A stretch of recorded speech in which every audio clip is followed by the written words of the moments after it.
Bonjour à tous, on se retrouve pour une nouvelle vidéo pour les explications du jeu Takure. Donc, on a fait le coup d'envoi, personne n'a récupéré la balle, elle est ici. Le camp attaquant est le camp qui recevait le coup d'envoi, donc du coup c'est l'équipe jaune. Donc elle reçoit les 4 jetons d'activation, qu'elle jouera à chaque fois en fait. Du coup,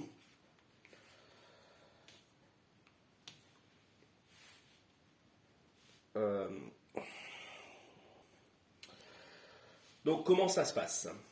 En gros, il y a 6 étapes. Première étape, c'est la première action offensive. Ensuite, il y a la défense de l'équipe adverse, l'exécution du mouvement, deuxième action offensive. On mesure ensuite les jets de dés et on retire tous les jetons qui ont été mis en place. Donc, première étape, on choisit le joueur qu'on active. Donc là, je vais activer du coup Gori. Gori qui est là. Donc, je l'active. Donc, je mets un jeton d'activation. Et je vais tout simplement utiliser sa phase de déplacement. Alors, oui, lors de sa phase de déplacement, sur le premier mouvement, on indique juste la direction par laquelle on veut se déplacer. Voilà.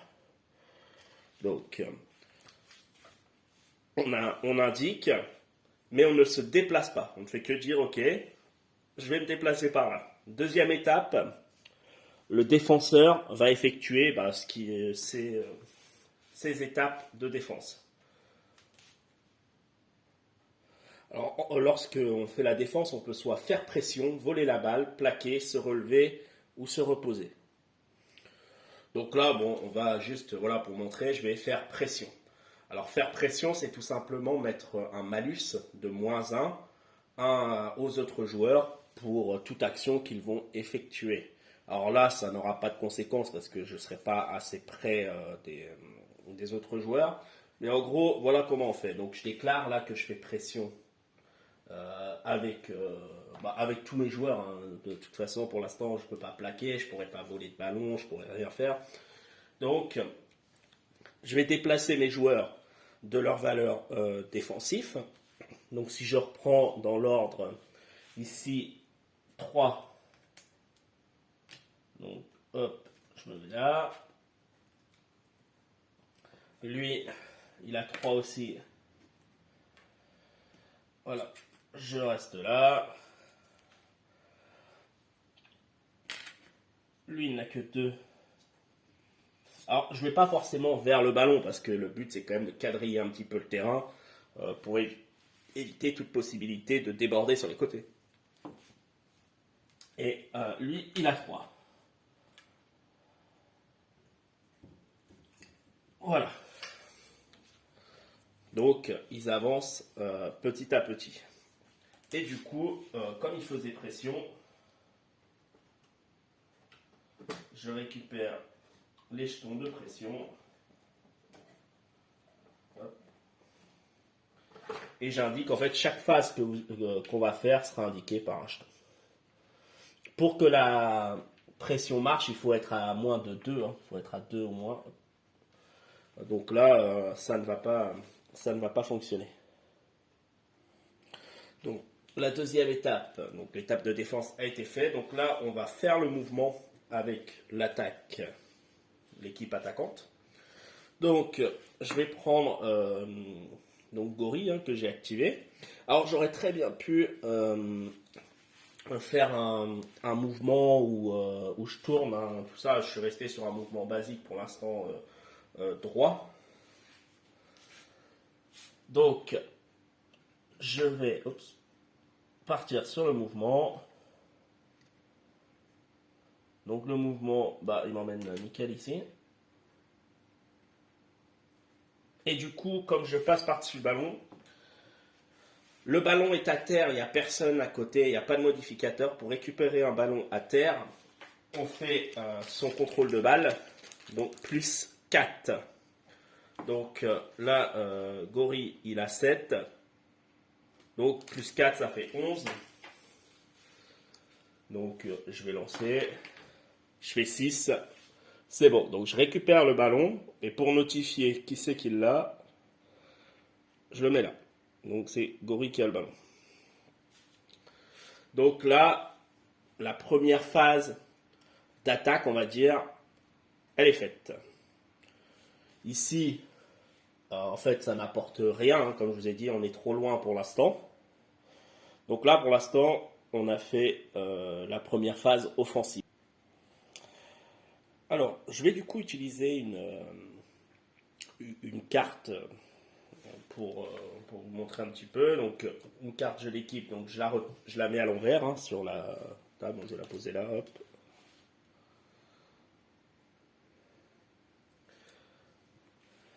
Et du coup, je vais réactiver mon joueur.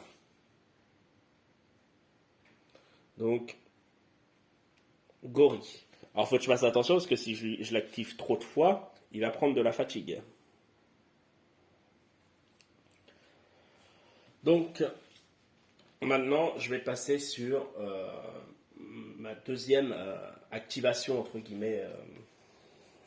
Enfin, pas ma deuxième activation, oui, donc sur la phase avant, en gros, sur le premier jeton, la première activation, c'était de se déplacer. Deuxième activation, c'était d'attraper le ballon. Du coup, là, on enlève les jetons pression. Parce qu'en fait, j'ai pas...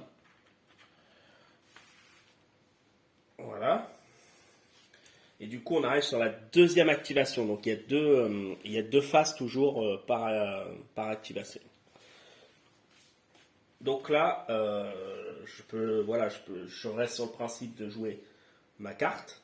Donc, je joue ma carte d'équipe. Donc ça, c'est ma première activation. Deuxième activation, enfin, du coup, il va y avoir la défense qui va se mettre en place.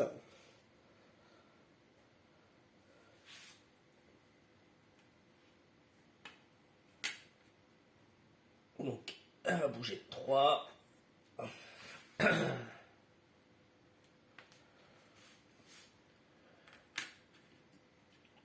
Lui aussi, il va bouger de 3. Alors, comme je joue une carte, il me semble que je n'ai pas besoin de montrer où je vais. Je vérifierai, tout à l'heure je finis de bouger, mais il me semble que quand je joue une carte, j'ai pas à montrer. Hop, lui, il bouge de 2. Et lui, de 3. Voilà. Alors c'est un peu chiant des fois avec la règle, ça bouge un peu les figurines. Enfin... Alors moi j'aurais préféré un plateau quadrillé, hein, ça serait plus facile je trouve. Hein, que de ça la règle, comme ça c'est un peu... Bon après c'est mon avis. Hein. Du coup, ils sont déplacés pour refaire pression. Hein. Donc je remets faire pression.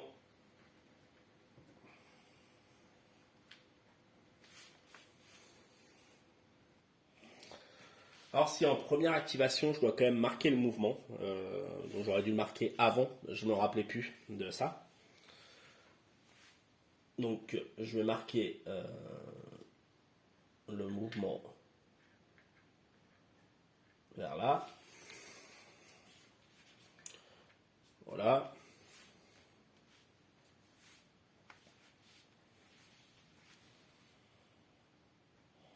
Donc voilà, la première étape aurait été de montrer. Alors je connais pas tout des règles, hein, c'est vraiment un petit truc que j'essaye de faire, voilà, pour si ça peut aider certains, c'est bien, hein, sinon c'est pas, ça n'a rien d'officiel. Hein. Donc première étape, il aurait fallu montrer le mouvement. Ensuite il y avait la défense, donc ils se mettent à faire pression. Deuxième étape, du coup, on retourne la carte et on dit en fait à l'adversaire ce qu'on va faire. Donc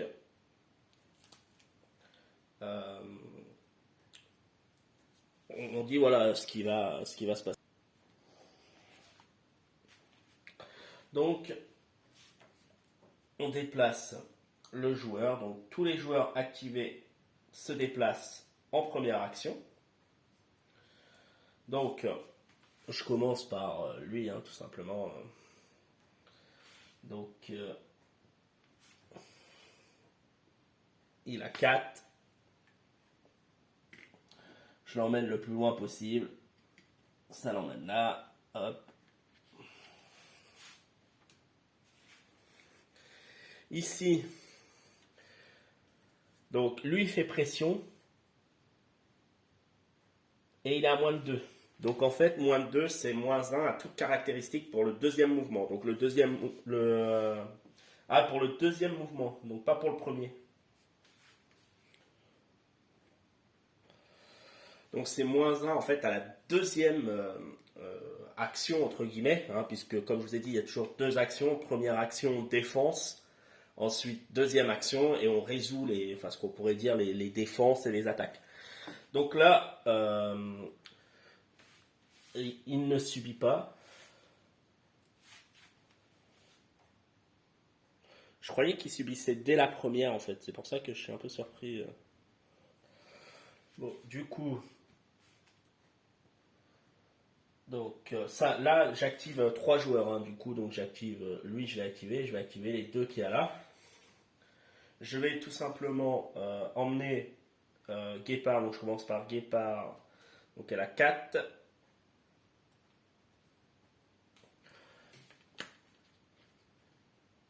Je vais l'emmener ici. Hop. Voilà.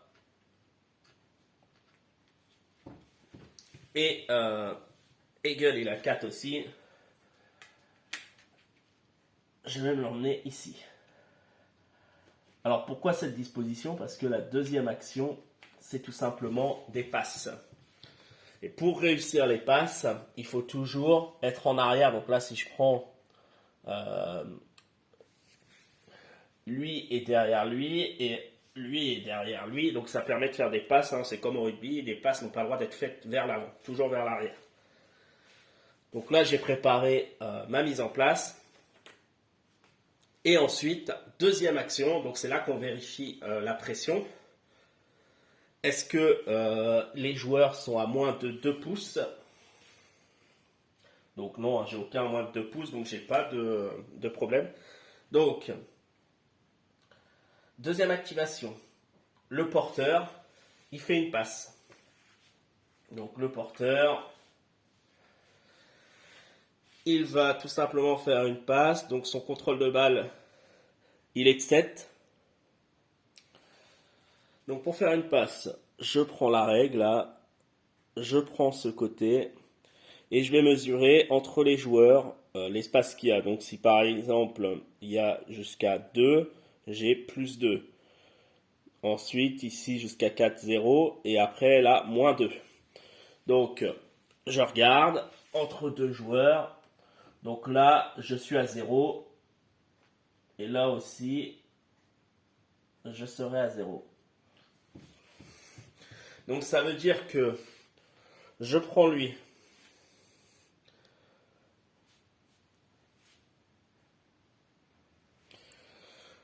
Pour réussir sa passe, il va falloir qu'il fasse 7. Donc 7 ou moins. Je fais 11. Alors là, 11, ça veut dire que je loupe ma passe. Alors oui, je me suis trompé de côté. C'était ce côté-là, mais bon, ça change rien puisqu'il aurait fallu que je fasse 9 et j'ai fait 11. Alors par contre, c'est pas parce que je n'ai pas réussi ma passe que je ne peux pas encore la réceptionner. Je vais faire ce qu'on appelle un jet de réception. Donc pour faire un jet de réception, je prends donc le joueur qui va réceptionner, qui est du coup Hegel, qui a 8. Je regarde la réglette réception modificateur et je fais pareil. Donc ça m'emmène à 0. Donc il faut que je fasse tout simplement 8 ou moins. J'ai pas de bonus puisque je suis pas assez prêt pour avoir un bonus. Je fais 6. Donc elle devient porteur de balle. Malheureusement pour moi, en fait, quand on utilise une carte comme ça, à partir du moment qu'on fait un jet de dés raté, même si je l'ai récupéré, l'action s'arrête. Donc je ne peux pas aller jusqu'au bout de l'action. Donc la carte, en fait, je la mets en défausse. Elle pourra resservir à partir du prochain coup d'envoi. Donc là, bah forcément, je vais activer sûrement Eagle. Je vais juste regarder s'il y a des cartes qui sont intéressantes. Alors j'ai oublié de marquer du coup Gori, il reçoit un jet de fatigue. Hein. En fait, c'est un peu le coût pour. C'est ce que ça coûte d'activer la carte. À savoir que dès qu'on a des jets de fatigue derrière, on perd des bonus. Donc là, à partir du moment que j'ai un jeton de fatigue, je perds mes compétences, donc la vision défensive et puis la compétence qui est en dessous là, je ne peux plus les utiliser.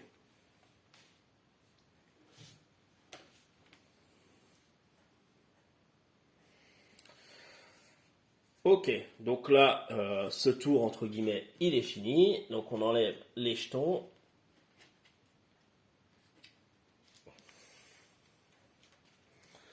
Donc, je vais activer maintenant Eagle, puisque c'est elle qui a tout simplement la balle.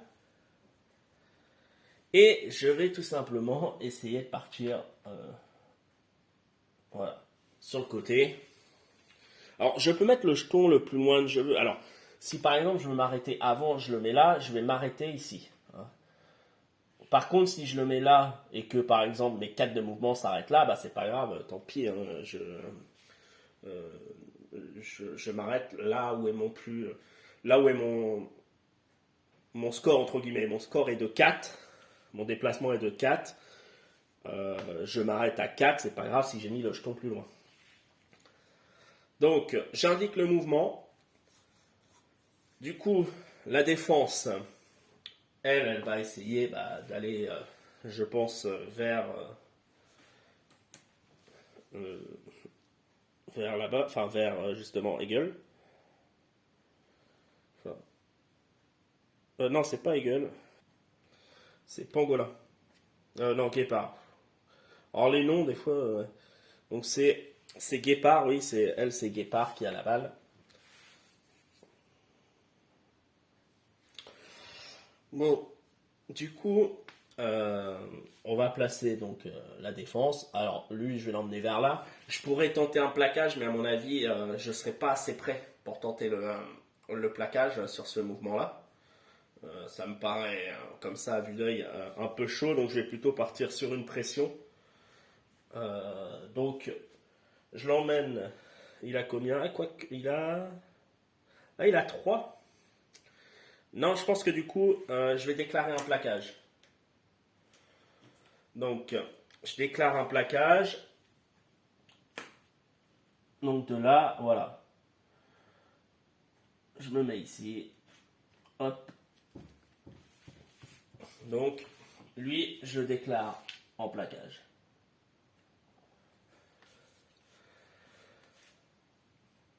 Lui, il va être en pression.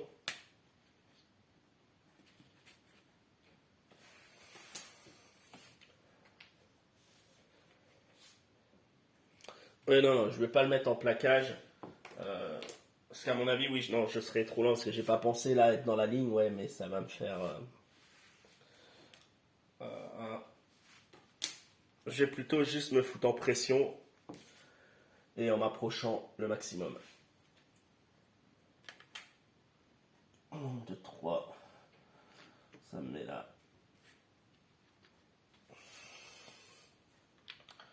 Donc juste en pression.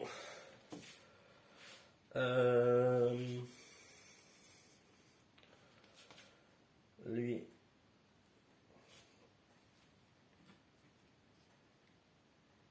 Va se mettre là aussi en pression.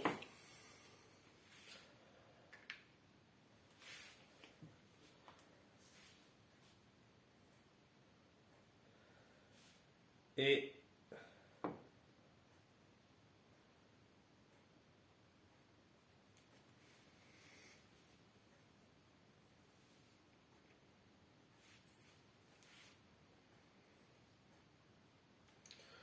elle va...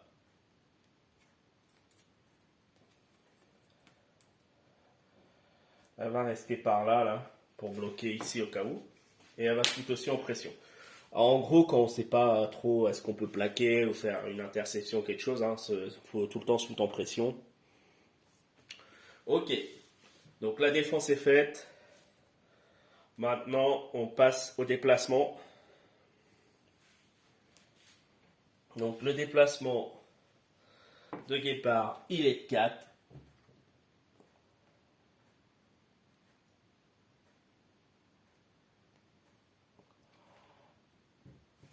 Voilà. Alors, le plaquage, justement, n'aurait pas eu lieu parce que pour pouvoir plaquer, il faut être soit dans la ligne, c'est-à-dire il aurait fallu qu'il arrive là et puis bah, elle essaye de passer, soit il faut être au contact. Et donc là, c'était trop loin. Donc oui, on n'est pas loin, mais du coup, non, ça ne passe pas. Donc du coup, en deuxième action, elle va refaire son mouvement. Alors par contre, là, il est à moins de 2. Donc elle aura moins 1 en mouvement. Donc elle avait du coup Guépard, elle avait 4, donc ça fait que 3 en mouvement, puisque la pression enlève toujours moins 1 à une des caractéristiques des cartes. Donc 3 directement. Donc je repars par là. Hein. Hop.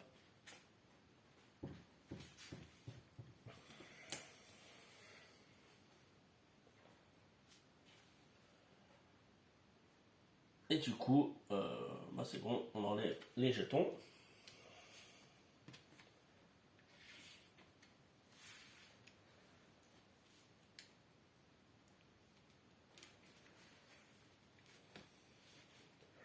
Et du coup, bah, on va réactiver Guépard. Hein.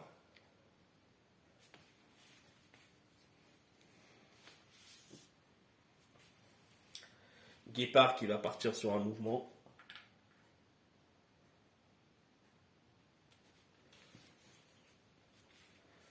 Voilà. Ok. Donc là, j'ai marqué qu'elle allait de l'avant. Donc, passe à la défense. Bah là, c'est simple. Hein. Lui, je vais déclarer un plaquage.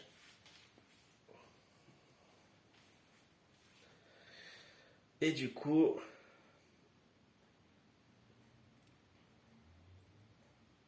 il a 3. Hein.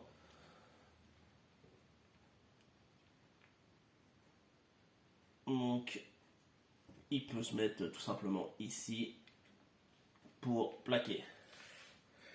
Lui, il va se déclarer en pression. Alors le plaquage, alors certains mouvements, alors je ne l'ai pas dit en fait, octroient le fait d'avancer en défense. Hein. Le plaquage, la pression en fait permet d'avancer du mouvement défensif.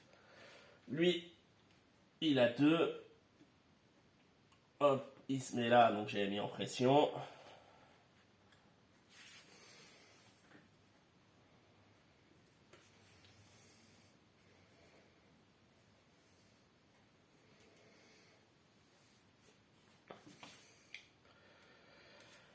Lui, il va venir par là, en pression aussi pour tout simplement éviter. Alors je pourrais pas faire parce qu'on pourrait essayer de se mettre dans une ligne de passe. Imaginez que là il y aurait une ligne de passe et essayer de se rapprocher, mais ça fait un peu loin parce qu'il a combien en déplacement? Même 3.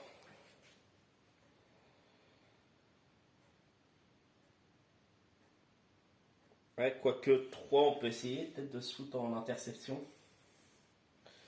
Donc, ouais, on va partir. Je vais, voilà, comme ça va vous montrer le jeton. Après, on verra ce que. Donc, voilà, ouais, je vais déclarer du coup une interception. Hein. Donc, j'avance de 3. Ouais, je serai trop court.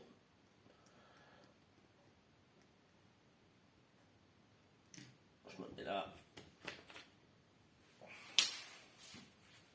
Je serai trop court. Hein.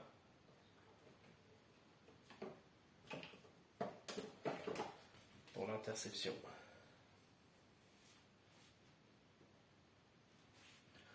Alors, lui, c'est le jeton plaquage. Lui, c'est le jeton interception. Alors, interception, voilà, c'est s'il fait une passe et que je suis dans la ligne de passe, ça permet tout simplement d'essayer d'attraper le ballon. Et du coup, elle qui a 3, elle va venir par là. Alors, je l'emmène pas trop loin, hein, je la garde toujours assez près pour pas que... Enfin, assez près de lui en fait pour que, au cas où que voilà, il y ait quelque chose qui s'en dégage.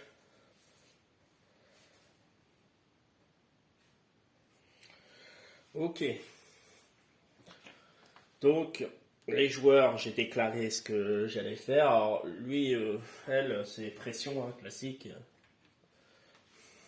Alors, dans tous les cas, donc il y a le plaquage qui va s'effectuer parce qu'on est au contact.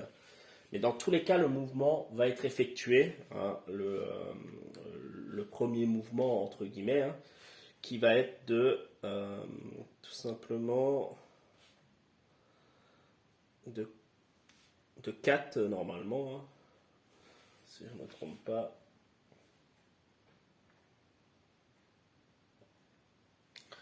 Voilà, donc je vais avancer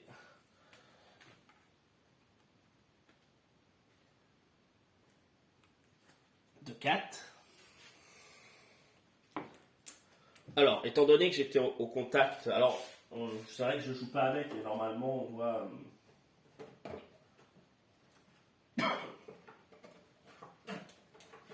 on met ça voilà au départ. Hein. Bon, peu importe, voilà, on sait que les deux joueurs étaient au contact. Alors, on vérifie du coup la pression, c'est vrai que là, ça sera trop loin. Donc, on va faire le plaquage. Alors, lui, il a compétence plaqueur expert. Ça veut dire que pour plaquer, il va lancer 2 dés. Hein, il lancera 2 dés. Hein. Par contre, Guépard en deuxième action, du coup, il peut choisir soit de refaire un deuxième mouvement, mais au risque de se faire plaquer, ou autrement, il peut choisir l'esquive. Surtout qu'il a aussi, comme il n'a pas de côté, ça lui permet de faire 2 lancers de dés également avec esquive. Donc, c'est ce qu'il il va déclarer en deuxième action. Il va essayer de tenter d'esquiver justement ce plaquage. Donc, admettons,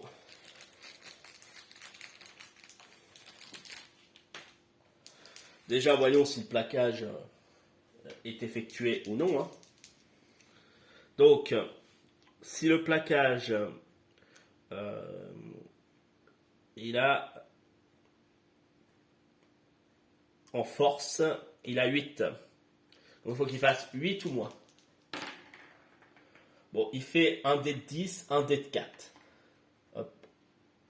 Donc, le dé de 4, en tout cas, il passe. Donc, techniquement, pour l'instant, le plaquage est réalisé. Maintenant, du coup, petite précision, hein, si le plaquage est réussi, il sera ici. Hein. Il se fait toujours, en fait, on dit que l'attaquant emmène le défenseur avec lui et puis il est plaqué à l'endroit où il devait s'arrêter. Du coup, le Guépard, lui, il va lancer 2 dés puisqu'il n'a pas de côté. Il va utiliser sa réflexion, non pas la force là, lui, mais la réflexion pour faire l'esquive. Donc sa réflexion, elle est de 8. Et en plus de ça, il a également une compétence, donne un meilleur équilibre, plus 2 de référence sur ses jets pour éviter d'être à terre. Donc ça veut dire que de 8, il passe à 10. Donc, on va voir combien il va faire. Donc, il faut qu'il fasse en dessous de 10. Si j'avais eu un jeton fatigue, ça ne marcherait pas, hein, cette compétence, parce que ça, c'est les compétences qui s'en vont dès le premier jeton fatigue. 8 et 12. Donc, je réussis. Alors, par contre, le plaquage a été réussi. l'esquive a été réussie. Donc comment savoir lequel des deux finalement a gagné? Eh ben, on prend le score le plus élevé. Donc ici c'est le 8 qui est plus élevé que le 4. Donc c'est lui, en fait c'est l'esquive qui va l'emporter sur le plaquage. Donc le plaquage, on va dire que le plaquage n'a pas été vraiment réussi. Donc dans tous les cas, le joueur est amené là. Maintenant, le joueur n'a pas réussi à plaquer, donc il reste debout. S'il avait carrément loupé son plaquage, il serait tombé.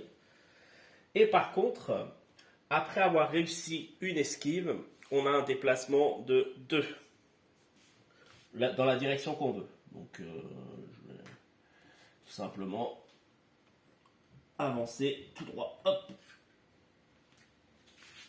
Et là, les 2 mouvements ont été réalisés. Hop. On enlève les jetons. Et là, j'ai utilisé les 4 activations. Alors, on ne va pas donner pour autant les activations aux autres. On va juste, normalement, si je me rappelle bien, faire passer le temps. Donc, on verra dans une autre vidéo. Merci d'avoir regardé.